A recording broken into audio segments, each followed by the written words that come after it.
Good afternoon. Welcome back to the Stock Car Media YouTube channel. And welcome to the premiere episode of Race Talk with Ryan. I'm your host, Ryan Farley. And this podcast, the purpose of it's going to be to break down some of the biggest NASCAR news going on at the moment. There's always a lot of NASCAR news, and I'm a big fan of NASCAR. I have a lot to say about it. So without further ado, I'd like to step into our first episode and talk about the big news that broke today. That big news had to do with none other than AJ Allmendinger. You might know him for his time racing with Kaulig Racing, JTG Doherty Racing, Penske. He raced for a handful of organizations now: sports car racing, stock car racing, open wheel racing, all of the above. He's done it all. He's a veteran of auto racing in general, but NASCAR as well. He will be heading to the Cup Series full-time in 2023. It'll be the first time he did that since 2018 with JTG Doherty Racing. This time, he will be coming through and he will be racing for Kaulig Racing. He'll be driving their number 16 entry, which was full-time with part-time drivers this year. Next year, it'll be full-time with a full-time driver, and that driver will be AJ Allmendinger. For reference, AJ Allmendinger is a pretty good race car driver. He's won twice in the NASCAR Cup Series. Last year, he won in that said number 16 car in 2021. Now, that car was only there for a portion of the schedule, and not all of it was driven by AJ Allmendinger. But at the Indianapolis Road Course, he beat the competition, and he won Kaulig Racing's first NASCAR Cup Series race. That wouldn't have been the first time he won a race in the Cup Series, though, back when he was driving for JTG Doherty Racing in 2014. He won at Watkins Glen International. Now, it's a big deal because he races full-time in the NASCAR Xfinity Series at the moment. He won't be able to do that next year. That leaves a big opening for the number 16 ride in the Xfinity Series. That news was also answered today. Some of you might know Chandler Smith. He drives currently for Kyle Busch Motorsports in the NASCAR Camping World Truck Series. And he won't next year because he's going to drive the number 16 car in the Xfinity Series. That comes on top of a sticky situation with Kyle Busch Motorsports. The team is up in the air at the moment after Kyle Busch, a couple weeks ago now, made the decision to move over to Richard Childress Racing. That breaks his ties with Toyota, and a lot of that Truck Series team was funded by Toyota. Chandler Smith, he took that opportunity, and he moved on up. He moved to the Xfinity Series with Kaulig Racing. Now, I heard in an interview, it might have been from Bob Pockrass, Fox Sports, but I don't know who it was.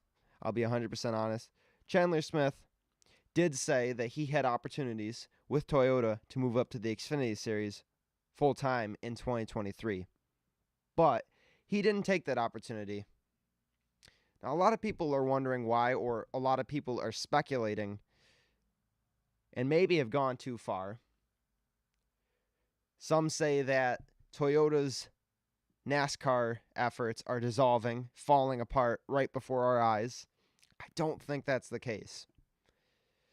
Toyota, they've put a lot of money into their NASCAR efforts. Kyle Busch Motorsports, almost entirely funded by sponsors that they work with. The Xfinity Series, somewhat the case, but TRD and Toyota have put a lot of money into the NASCAR efforts, and they've gotten good results from it. The issue is the top dogs, Joe Gibbs Racing in the Cup Series. That's their biggest team. That's the biggest payout.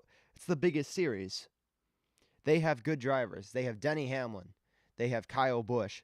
They have Martin Truex Jr., Christopher Bell. Now, we know Kyle Busch, obviously, leaving at the end of the season, but he is a top talent, and so are the rest of those guys. Christopher Bell, he's young, but he is a top talent. Though there's not many openings up there in the Cup Series, and it's not a pipeline that's easily navigated. That's why we've seen so many drivers leaving lately. We've seen Brandon Jones a couple weeks ago stepping away from Joe Gibbs Racing in the Xfinity Series. Who else have we seen? Obviously, Kyle Busch. We've seen Eric Jones got denied his ride, moved to Richard Petty Motorsports, and he won this year.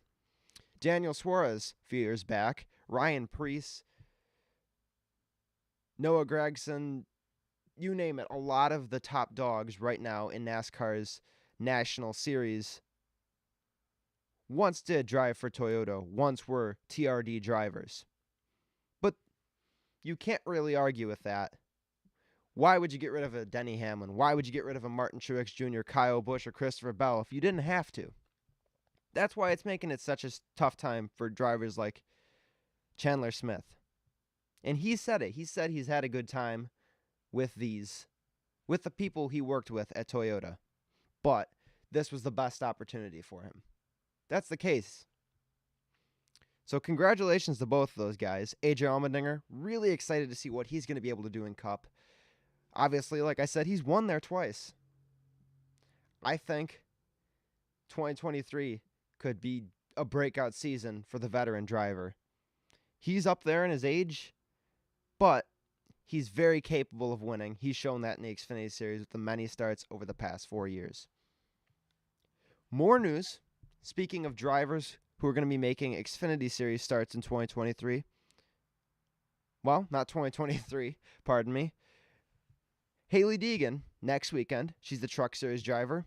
She will be making her first Xfinity Series start with SS Greenlight Racing, driving the number 07 car at Las Vegas. Now, that's a big deal. I remember it was only a couple years ago Hailie Deegan made her first Truck Series start at Kansas Raceway, getting prepared for the 2021 season. Monster Energy, she's got her sponsors. She hasn't had quite the results, though, that people were looking for in the Truck Series. Nonetheless, those sponsors really do come through. You might not be the best driver, but if you have money, you're going to be able to make it far. And that's not something I can criticize. That's what the sport's about. It's a business. It's about making money. And it's about a perfect balance between talent and money. I think Hailie Deegan is somewhere close to there. We haven't seen her full potential. I'll say that much. So we don't know if she is a perfect balance or if she could be a perfect balance. But I will say at the moment, she's not quite there yet. She's young, though. We'll have to wait and see. An Xfinity Series start will be good for her. And SS Greenlight Racing, we've already seen, with the right help, they're capable. Cole Custer, he drove for them earlier this year. I can't remember what racetrack it was at. Early in the season, though. And he won the race.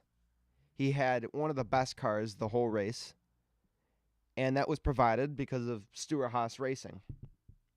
And Hailie Deegan, we know she's a Ford driver, so she might get that help. If she can pull it off, if she could win, if she could just pull off a top 10, that would be really good. A really good indicator for her. Obviously, her truck ride, David Gilliland Racing, they're a pretty good team, especially when they have the help from Ford, when they have the help from Stewart-Haas Racing. You've seen that with Ryan Preece this year. They can be fast, but they're not always fast. If Hailie Deegan gets a really good shot and finishes well, I would be impressed. Now, some of the looming news that's been going on since July, really, is the NASCAR safety. We're seeing it this week with NASCAR drivers Kurt Busch, Alex Bowman, and Cody Ware. They're all going to miss the Charlotte Roval this weekend because of injuries that they sustained. Kurt Busch, we know, Pocono Raceway, back in July. His qualifying crash was a pretty fast crash, but the outside look at the car, it didn't look that damaging. It did give him a severe concussion, though, so much so he hasn't been able to race since that qualifying session in July. Alex Bowman, last week, actually 2 weeks ago now, he hit the wall pretty similarly in Texas to what Kurt Busch had done a few months ago. And that was because of his tire blowing. But he hit the wall fairly hard, enough to give him concussion-like symptoms. And last week at Talladega, he sat out. It's pretty obvious. It's a super speedway. You're not going to come back at a super speedway with concussion-like symptoms. But he's coming to a road course. That's not going to happen for him either. So he's sitting out again this week after concussion-like symptoms. I wouldn't be surprised to see him sit out longer. A similar situation to what Kurt Busch has done, just playing it by ear, seeing where you're at. And our third driver, Cody Ware, back at Texas, he had, I believe, a tire issue. And he hit the wall hard. He lost his brakes, and then he drove through the infield grass and slammed into the pit wall. He had to be carried off of pit road on a stretcher. He didn't have the power in his body to walk away from that one. Luckily, as far as we can tell, there's no concussion symptoms. But he's pretty beat up, and his foot was the biggest thing. He did come back for Talladega. That was a pretty big deal. That was looking good for NASCAR. But at a road course race here, he's going to miss it because for Talladega, he had to wear a special boot for his foot. Now, at a road course, it's a lot of shifting, and that's a lot for the foot. He won't be back in the car this weekend. I believe J.J. Yaley is taking over the driving duties. But this says a lot about the next-gen car.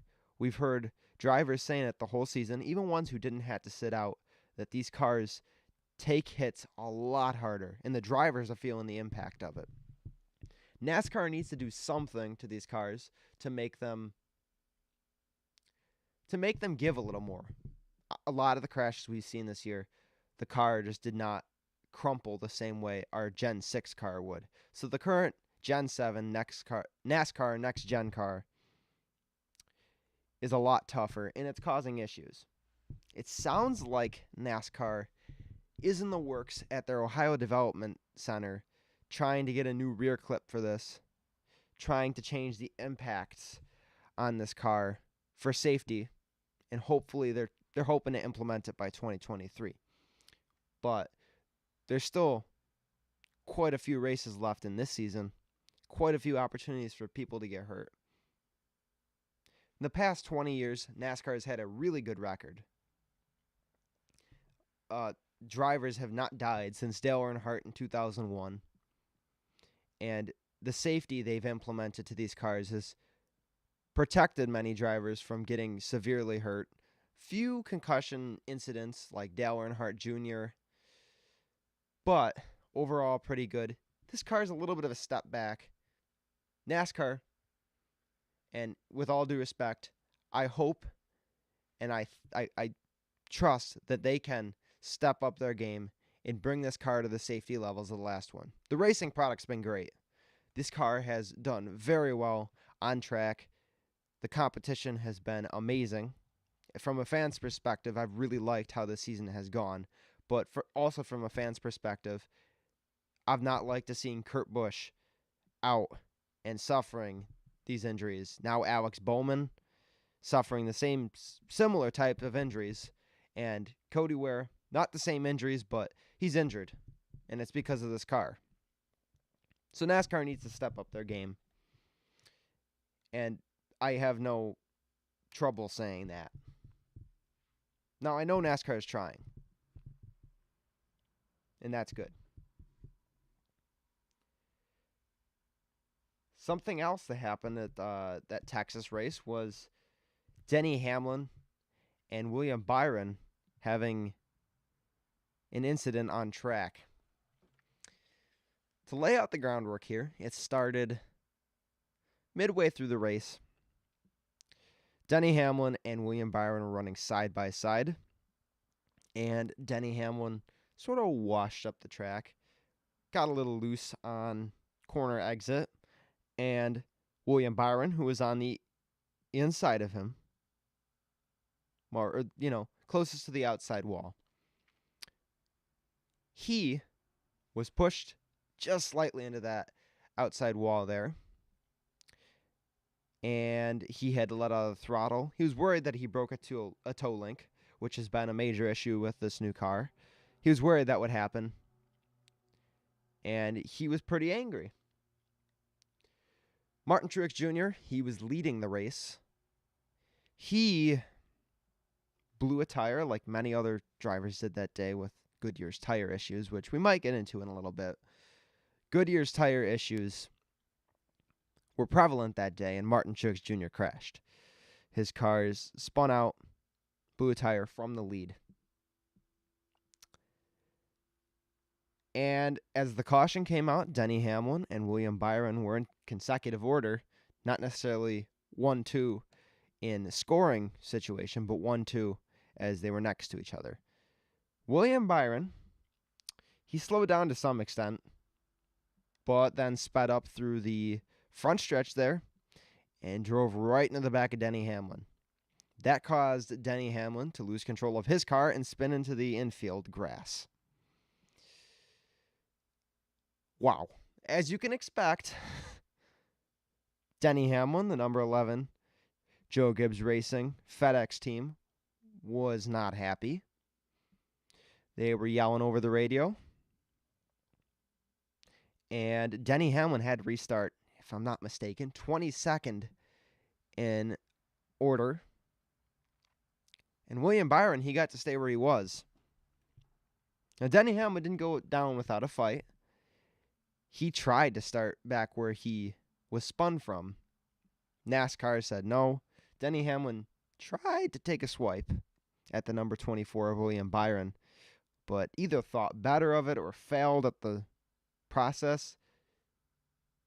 And Denny Hamlin, I think he came back to finish top 10.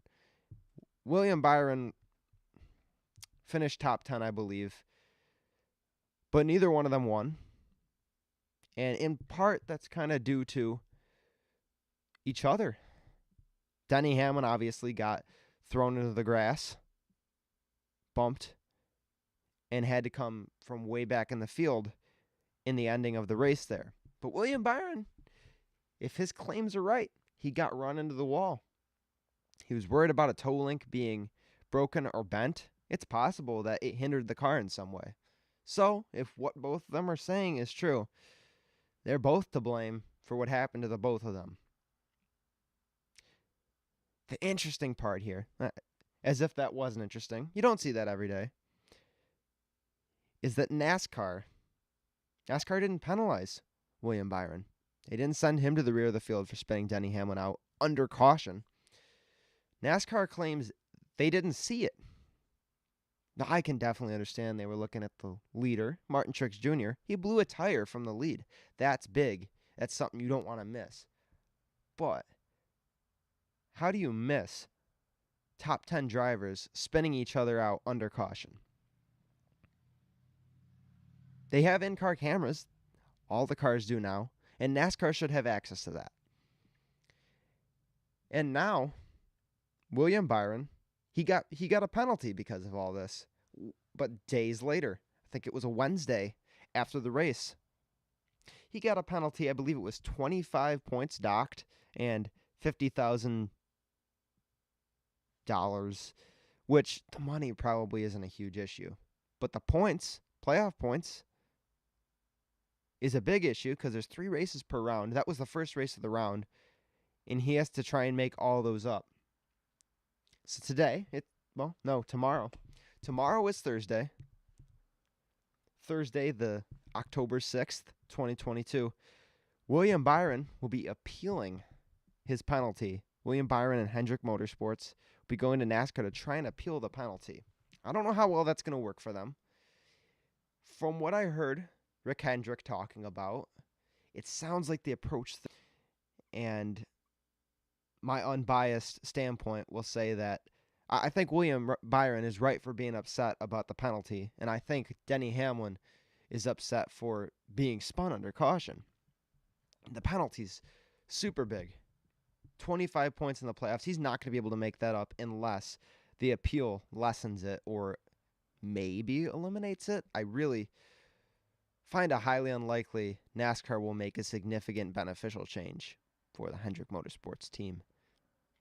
They might want to be worried about having a negative change to this penalty. If they go and appeal it and NASCAR says, what? You did spin Denny Hamlin out. You deserve these points. They might add a few more on. I really wouldn't be surprised.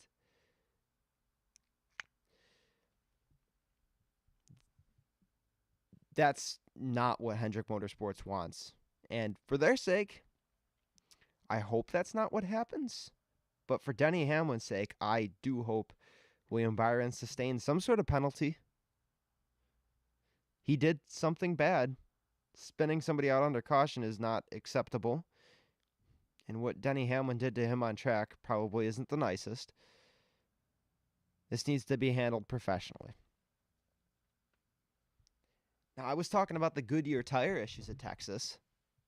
It's a really hard tire. They didn't wear out very well. They just popped.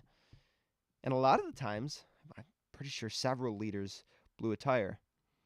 We had Chase Elliott, Martin Truex Jr., Kevin Harvick, like I said before, Alex Bowman, but that wasn't from the lead. But there were a lot of guys, not even just from the lead, blew the tire. It seems as though the faster you got the car going, when you're in fresh air, the car is going to go faster. That caused the tires to blow. And a lot of it was tire pressures run by the team. Now, before anybody makes any assumptions, I'm not getting at the teams being wrong. I believe it was Rodney Childers, he posted an explanation, his side of the story, to Twitter, explaining that the rear diffuser, they want it closer to the ground. The teams are trying to fix some of the problems with the NASCAR Next Gen car by altering the tire pressures, running them dangerously low. We know these tires have really short sidewalls, really big wheels. We've seen issues with that, but that's not even related. This tire was an issue from Goodyear. Goodyear needs to step in and make some changes, and the teams need to work with them. Because the teams want something out of these tires to make their car better. Now, that means NASCAR should probably be involved in this too. Teams want the cars to run on track better. They're going to need to work with Goodyear and NASCAR to get those changes made. And with all due respect, Goodyear needs to bring a tire that wears out some. Because those tires were getting really hot at fast speeds. That was some of the issues there. Because they weren't wearing out. But we'll see how this plays out. I don't think there wasn't really too many issues at Talladega. If anything, Texas was a little crazier than Talladega. And that is something we've not seen in a long time. Texas has put on some boring racing. And Talladega has put on some crazy barn burner racing. People dumping each other, flying into the walls. Obviously, it's a super speedway. But it's a weird turn here at the end of the season. We saw similar tire issues, or different tire issues, especially at Bristol and some at Darlington. The Penske cars, it looked like the camber they had on the car. So that was Joey Logano, Ryan Blaney, Harrison Burton, and Austin Cindric. I believe all of them had tire issues at one point or another to differing extents. Ryan Blaney really hindered his race there. He had to come down pit road, and when he did come down pit road to get new tires, they missed a lug nut. We have the single lugs now. So you miss that one lug nut, you're doomed. And they did. And he lost his wheel on pit road. And that's a big penalty NASCAR has been implementing. Big penalty. You lose your crew chief. You lose the people involved from the pit crew. And big money. And that's to hinder teams from making reckless, careless decisions. But they wouldn't have been in that situation had they not run the camber the way they did and the tire had been maybe a little more durable, not in a wear sense, but to that camber change. And teams are really pushing the limit. And that's what they have to do in the playoffs. Teams are pushing the limits. And interestingly enough, that's probably not been to their benefit. You've seen this past weekend at Talladega, Chase Elliott won, and he was the first driver inside of the playoffs to win in the playoffs. Prior to that, 4 other drivers won who were not in the playoffs. We had Eric Jones, we had Chris Buescher, Bubba Wallace, Tyler Reddick. Tyler Reddick was in the playoffs, but not at the time he won the race. He had already been eliminated after a bad run at Bristol. So these playoff teams, they are pushing the limits. They're getting good performance at some points in the race, but apparently it's taken them out enough because we haven't seen them performing how they need to. Luckily, that at Texas, where Chase Elliott had the tire problems, his car caught fire. He was in a pretty precarious points position, and he made that up with that win. I believe that's Chase Elliott's first Super Speedway win, at least in the Cup Series. I know that much. He won the Clash at one point, but people don't consider that.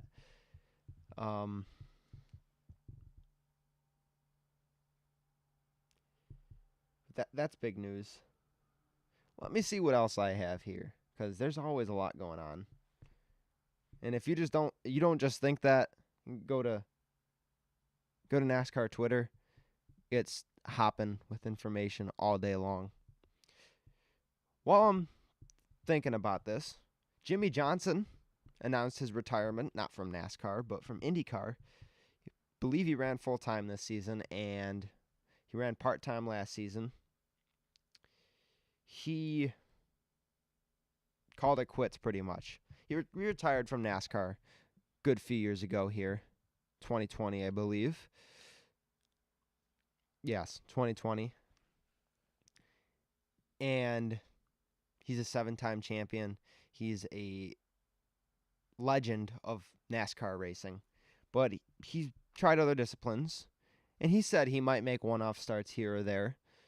He's shown IMSA competition for us in the action racing entries at the Rolex 24 hours. And I expect him to make those kind of one-off starts here and there. Here's a big one. James Davison. A lot of you might not know the name, but it's big news, trust me. James Davison, you might have seen him drive for Rick Ware Racing last season. He's pretty good road course racer. He's going to race for Joe Gibbs Racing this weekend in the NASCAR Xfinity Series race at the Charlotte Roval. That's right, guys. The Charlotte Roval's coming back, and James Davison's going to be driving. He drove for Joe Gibbs Racing quite a few years ago, long before the Supra was in competition. But this time around, he's going to have the Richmar Florist paint scheme. It's a flowery livery here. Looks like wallpaper, good old-fashioned wallpaper, not your smartphone background, or a floral dress, just a floral pattern for Richmar Florist. And I'll admit, I like it, and some of that's probably because I'm a big fan of his talent.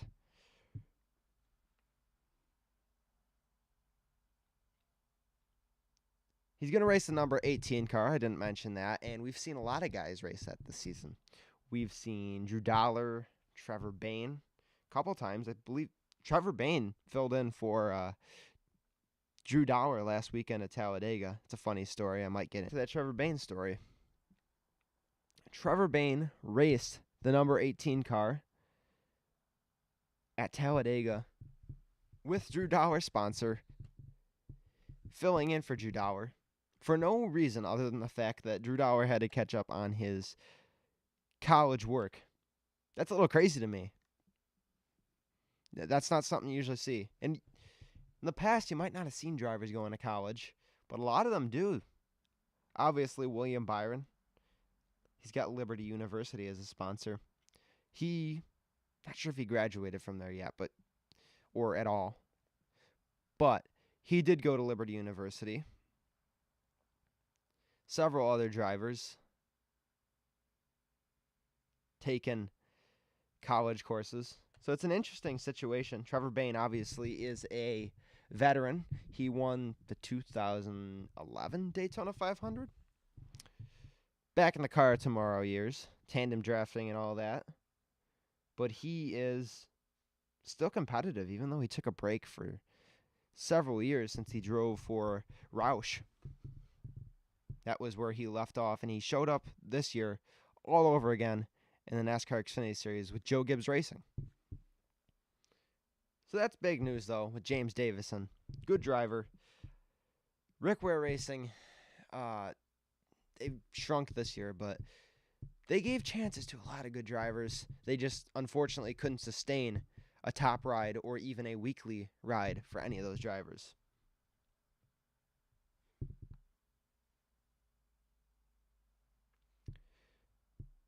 AJ Allmendinger, we were talking about him earlier. He won the Xfinity Series race this past weekend, so it's been good for his playoff chances because he maybe has fallen off a little bit since winning the regular season championship. It's been a little bit since he performed well, but he did that at Talladega, and he won with the help of Landon Castle pushing him, his teammate.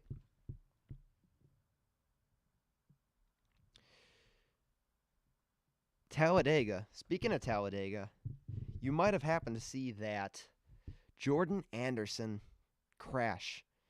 Now, the thing caught fire on the track with Jordan Anderson in it, and it started spinning out. I really can't explain what happened. I don't think there's been a deeper dive into what happened on the truck. But then, Jordan Anderson caught the thing, and it drove straight. It was on fire, flames.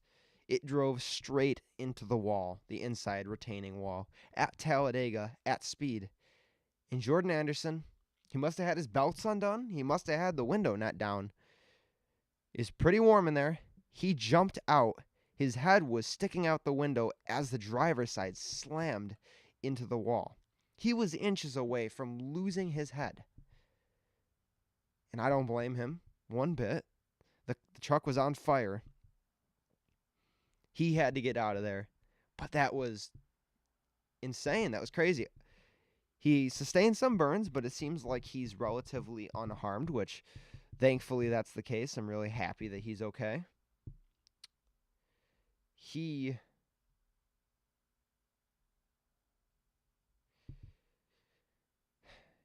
Jordan Anderson, he's been a owner driver for a long time.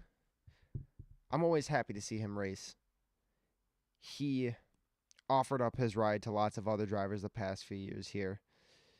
His Xfinity Series team, which he opened up last season, had a rough start. He was supposed to drive full-time the whole season, Jordan Anderson Racing, the 31 car. But a qualifying rainout at Daytona caused some issues. It's the first race of the season. It matches up with the Daytona 500, just the Xfinity Series version. I believe it was the Beef It's What for Dinner 300.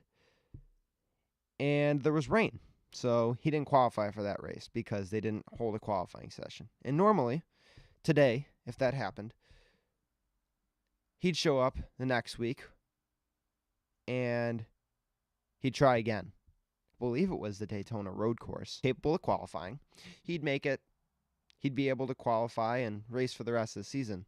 But in 2021, with still lingering effects of our pandemic, NASCAR wasn't holding regular qualifying sessions. NASCAR was having them spontaneously, I believe, at super speedways and then new tracks. Maybe not even super speedways. It's hard to remember. But he didn't get to qualify again. The team didn't get to qualify again until COTA, Circuit of the Americas, in the spring.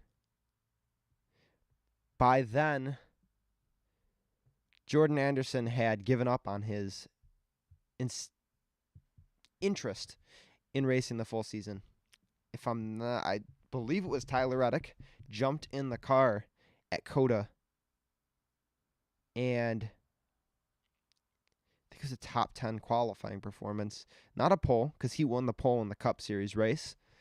But then after that, we seen Tyler Reddick, Josh Berry, I believe Howie DeSavino, the third, made it to the Xfinity Series for one or two starts. Jordan Anderson did jump in the car a few times. And this year, it's been Myatt Snider, full-time Myatt Snider, as he was booted out of Richard Childress Racing. He came over to Jordan Anderson Racing because Richard Childress works with Jordan Anderson Racing, and they wanted to keep him in the pipeline. And they did. It's not been the greatest of a season for Myatt Snider or Jordan Anderson Racing. And this is breaking news as we're doing the podcast here. NASCAR has issued a deduction of 100 owner points and 100 driver points to the Stewart-Haas Racing number 4 team for modifying a single source supplied part. Our friend Rodney Childers, he's the crew chief of the number 4 car, has been fined $100,000 and suspended for the next 4 races. That's big. We know, so Bob Pockrass is already saying it was an aerodynamic aspect of the car, and that would have been big at Talladega, where this penalty is coming from. We know NASCAR is super strict this season. They penalized RFK Racing for the pins on, it was a bumper. RFK Racing with the number 6 car tried to fix a bumper early in the season at the race, and you're not allowed to because you're modifying a single source part. So they got docked a lot of money and points right off the bat. Pretty much ended any championship hope they had, which the rest of the season didn't go very successfully for them. I think they had to win twice at one point. Like, that was the outlook at one point. They would have had to win twice. I'm not certain on that, though, so don't quote me. But it didn't turn out great for them. I can't remember. I don't think we saw it later in the season that Joe Gibbs Racing was modifying their cars, but I'm not sure they got hit with a single source penalty. They were putting a sheet of plastic between the wrap and the body of the car to help with the aerodynamics over some openings on the car. And that's not allowed, but they got in trouble for it. But we know NASCAR's stance on this. They even said it right early in the season. I talked briefly about it, the pins, a minute ago. RFK Racing and Penske, they were filing down the pins on the wheels early in the season, and NASCAR pretty much more of a slap on the wrist and made it clear if you modify a single source part, the punishment is not going to be light. And we're seeing it again. Rodney Childers, Kevin Harvick, $100,000. Rodney Childers will be suspended for 4 races over this penalty. Kevin Harvick, he won enough to get into the playoffs, but he lost his chances in the first round at Bristol. Didn't go how he needed it to. So it's not like this is going to have any playoff implications, but that team is going to be kind of backed into a corner here. And what's interesting is they weren't necessarily the fastest team at Talladega. They weren't bad, I'll give you that much. I think the reason this was caught was because they were one of the cars pulled back to the R&D Center, Research and Development. So that would make sense to me.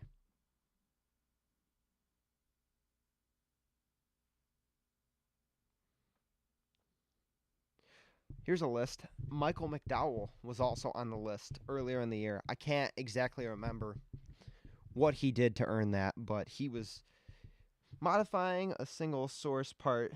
Not Michael McDowell himself, as you may be wondering. His number 34 team, Front Row Motorsports. They've been fast this year too, though, so they're trying. They're getting there.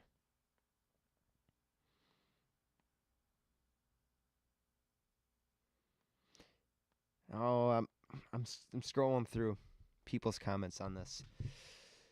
We've heard Kevin Harvick definitely speaking out about the next gen car. I spoke about it earlier. He's took some hard hits. The car has hurt people he races around, and these drivers are a little bit afraid. Denny Hamlin, Kevin Harvick, they're speaking out. The veterans are speaking out about this car, saying, NASCAR, you got to do something. This isn't right.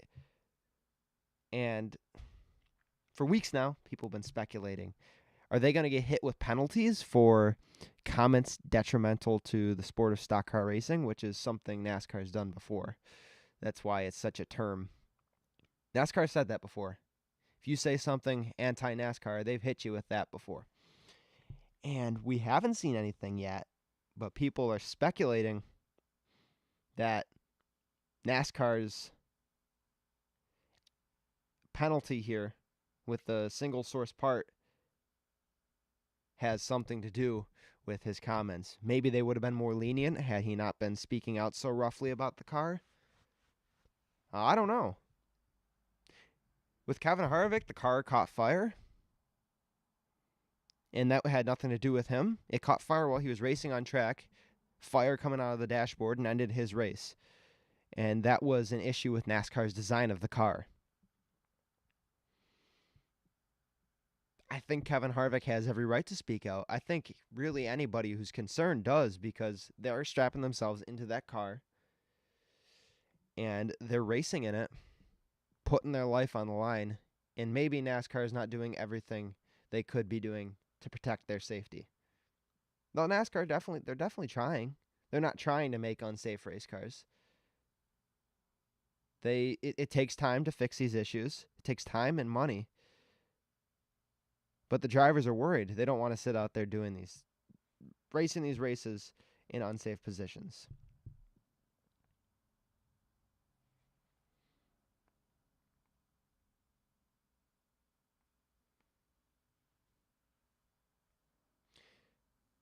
Now,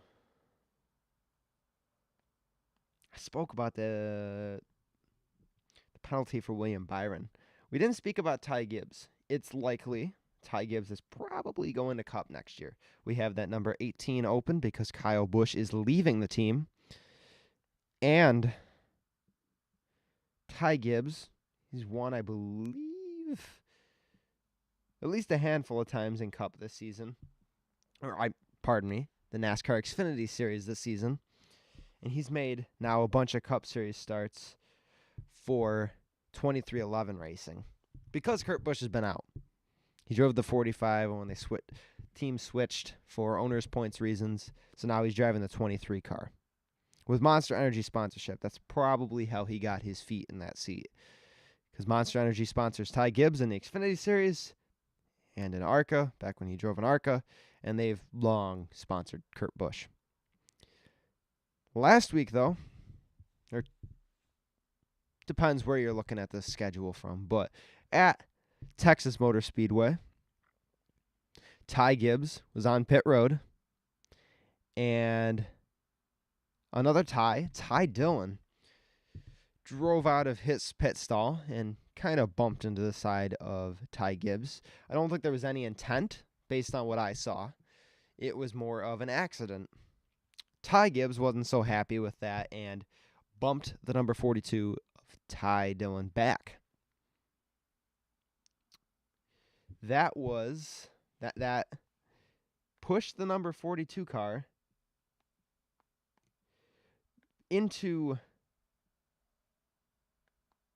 the pit stall of, I believe it was Chris Buescher, the Roush Fenway Keselowski Racing pit stall where there were NASCAR officials. and nobody got hurt. Thank goodness, nobody got hurt. But it was pretty close. And so NASCAR did give a penalty to Ty Gibbs, and it was pretty hefty. It was $75,000. And additionally, it was 25 driver and owner points because of his actions. This isn't the first time. That's why it was so big. Earlier this season, on pit road at Martinsville in the NASCAR Xfinity Series race, there was an altercation between Ty Gibbs, Joe Gibbs' grandson, and Sam Mayer, who drives the number 1 for Junior Motorsports.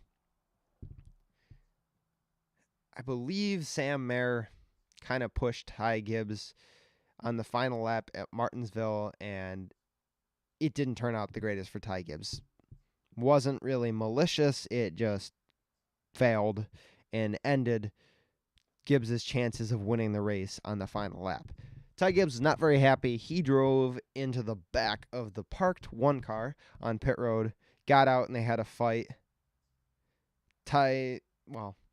People have an issue with the fact that Ty Gibbs kept his helmet on and Sam Mayer didn't, and they had a fist fight. But NASCAR, at the time, gave him a penalty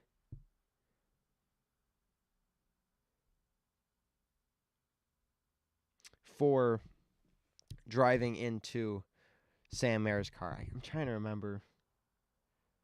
It was $15,000 at the time for driving into the number 1 car on pit road after the race. And, Ty Gibbs had an apology and he was sorry, which I believe I do. But he came back in Texas Cup Series competition, the 19-year-old, now 20 at the time of this, he still having aggression issues. He's a young kid, I get it. He's new to racing to some extent. He's been racing most of his life, but not at the level he is now. But if you're racing in the Cup Series, you have to be a little more tame than that. You have to know a little better. Age, ignorance is not a good excuse. And that's how I feel about that. And if he's in the number 23 car, but he has got Kurt Busch's name on the windshield. He should have a little bit more respect for that, in my opinion. He doesn't have to be aggressive. He just has to ride it out and finish these races, which he's been doing an okay job at, but obviously there's faults in that.